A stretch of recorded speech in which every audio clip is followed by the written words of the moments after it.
And welcome. This is Mary Ellen McGonagle with your Friday afternoon MEM Edge show. And as always, this is the show where we bring you where the action is in the broader markets. Lots of action by way of select stocks. We'll be getting into that.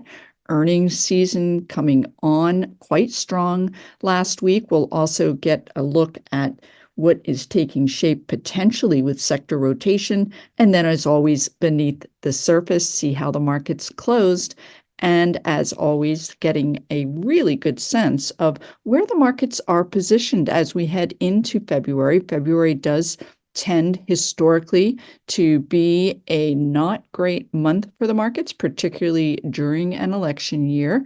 However, we are starting it off with certainly quite a bang as we head into the beginning of this month. So let's take a look at some of the news that drove price action last week. First up, we did see December job openings showed that there is still a very sturdy labor market. That came out earlier in the week. And then, of course, today, the U.S. jobs report showed that jobs growth accelerated in January with wages increasing by the most in 2 years. Now, as many of you know, normally this type of news would be bad for the markets. However, on Wednesday, Fed Chair Powell's comments did include a notation that he is not quite as concerned that employment is remaining high. So that did give a little bit of a out for the markets as far as responding negatively, but we will take a quick look at interest rates because they did jump today. Also, we got news that consumer sentiment jumped to a 2.5-year high. So overall of note, the Federal Reserve indicated that they're not quite ready to begin cutting interest rates at their next meeting in March. And the initial response was quite negative on Wednesday. We were able to recover from that. We'll take a look at that as well. Next week, we do have 10 different Federal Reserve officials speaking at various events. And as you know, we are still very much on pins and needles relating to the monetary policy stance. So we could see volatility depending on those comments. So let's go ahead from here and take a look at those markets and see where did we close for the week. First up here is the S&P 500. And this index was up about 1.5% for the week. We can see that we did with today's 1.1% gain, puts the S&P 500 at another new high in price. Here is that pullback on Wednesday that I mentioned. However, we did, as stated, recover. We do have a positive RSI and MACD that keeps the near-term uptrend for this index firmly in place. And from here, let's go ahead and take a look beneath the surface of the markets, and as always on the lookout for rotation that may be beginning to shape up. So we're looking at a 2-month daily price chart view. I've added an RSI indicator, and the sectors are sorted in descending order. This is a 2-month daily price chart view. And it's the type of view that if you can get in the practice of looking at it regularly, what you're on the lookout for are industry groups and sectors that have been up here at the forefront and are beginning to slip down into this weaker quartile. And then, of course, the opposite, where some of these weaker areas are beginning to move up to the forefront. So I'll go ahead from here and share with you some of the views as far as what is shaping up. Communication services, this is internet related, and this has been up here at the forefront going into this week. There is that Wednesday sharp pullback. However, the group did end at a new high, all about Meta platforms, up 20% for the week due to strong earnings and sales. We'll get into that a little bit as we move through today as well. Healthcare moving further up to the forefront this week. It was up 2%, so it outperformed the broader markets. Large cap pharmas on the move. I will get into names that did propel this sector higher. again, all about sharing where that strength is. So ultimately, you can participate in that. Now, also, as we take a look at these sectors, a couple of other areas, industrials are continuing to trend higher, up 1.9%. Most of the movement that we're seeing here is being propelled by strong earnings from underlying stocks.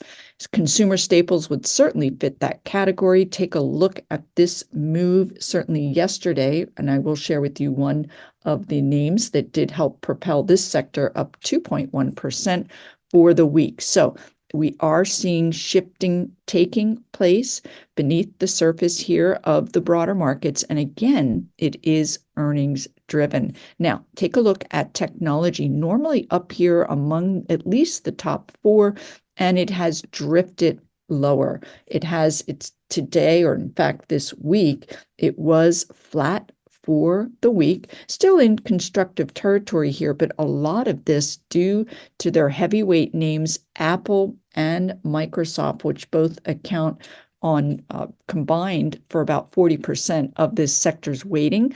And certainly Apple, a big component there. So that is the view of the various underlying sectors. We'll get into financials. They did underperform, up 0.9%. They were still able to stay up above the key 10-day moving average with positive momentum.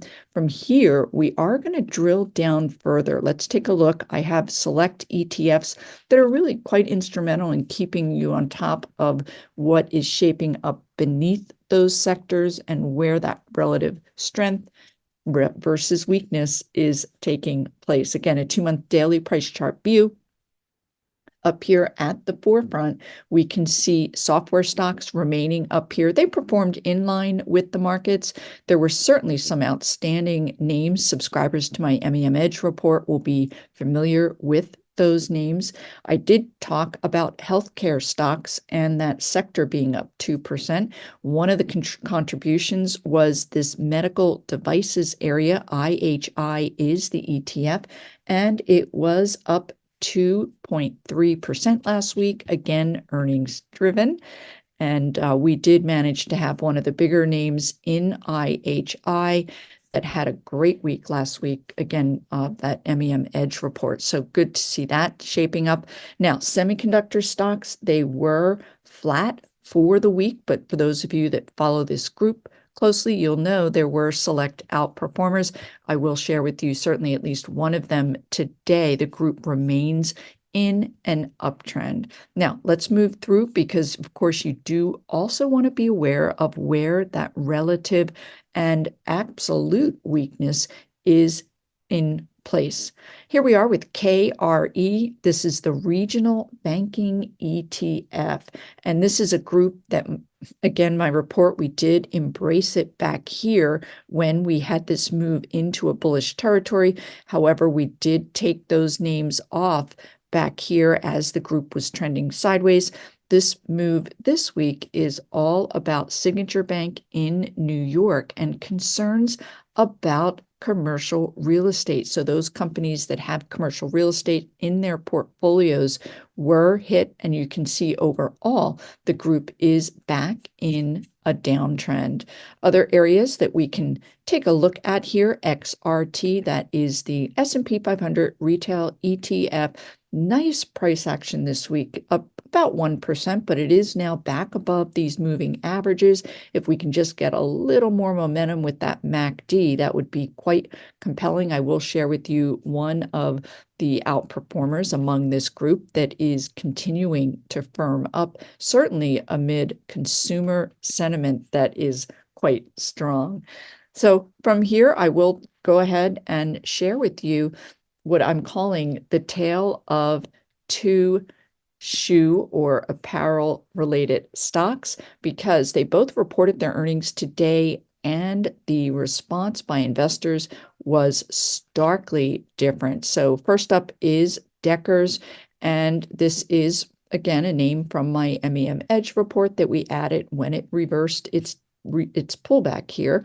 But more importantly is today's gap up 15%.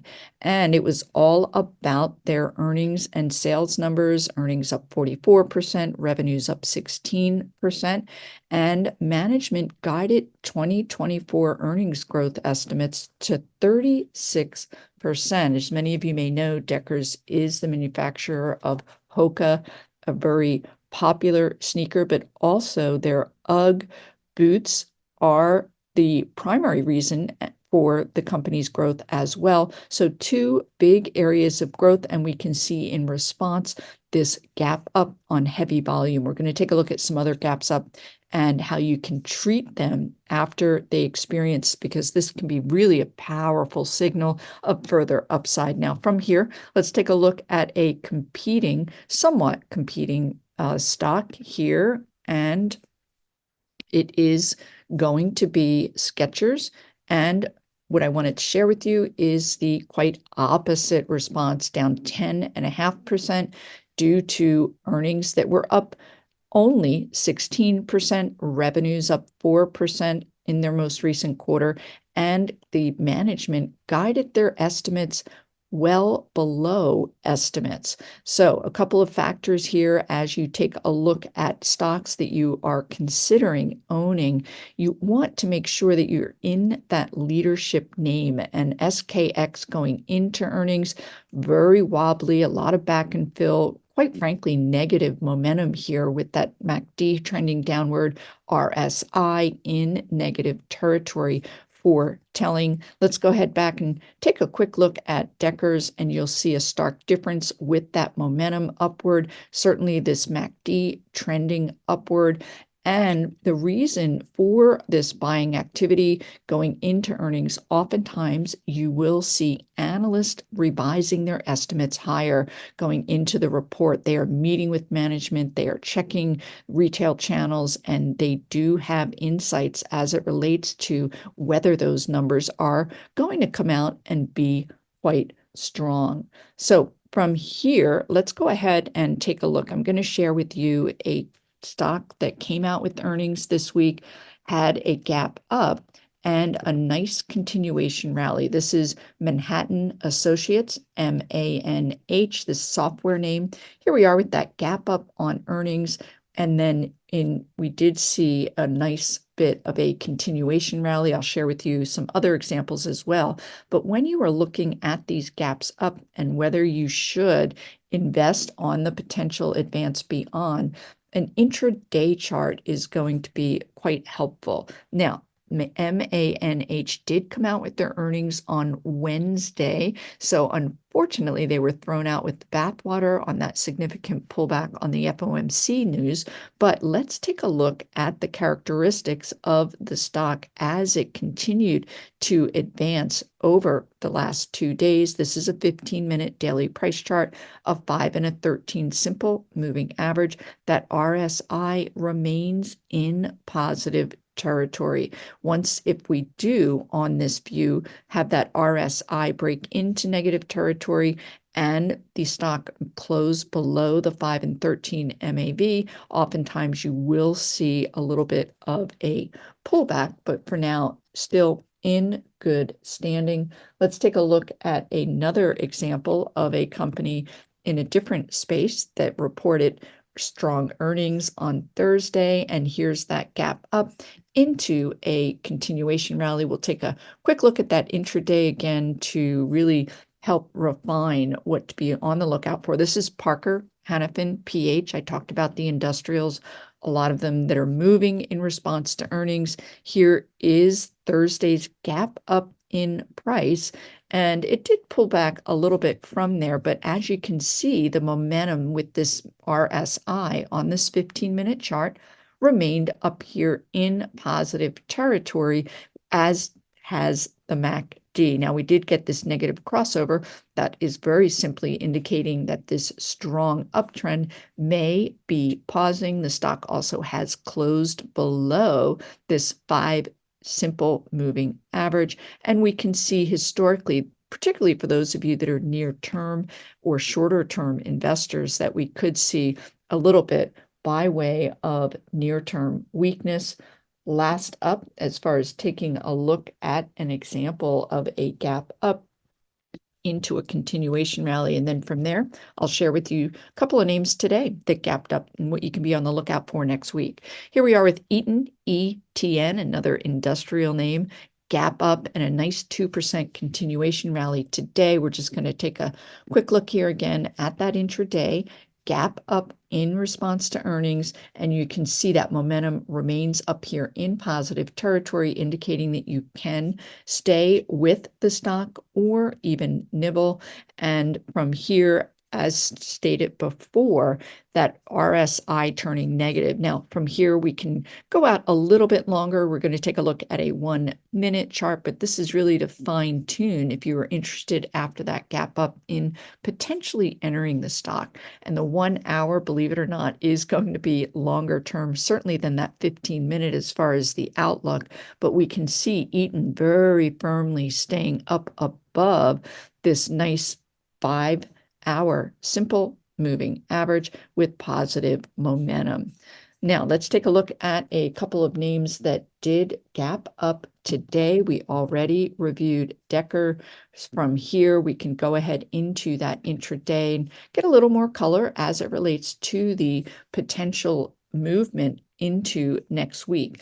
First up, we do have the stock. This is a 15-minute, has broken below the 5 and 13 simple moving average. To me, that is a bit of a red flag. If we get a negative RSI, that would confirm a bit more by way of a pullback, but certainly after a 14% gain, it would not entirely be out of line. We're going to drill out to an hourly 60-minute.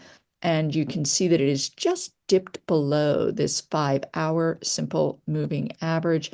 And also taking note going into earnings, how that momentum, for the most part, did remain constructive.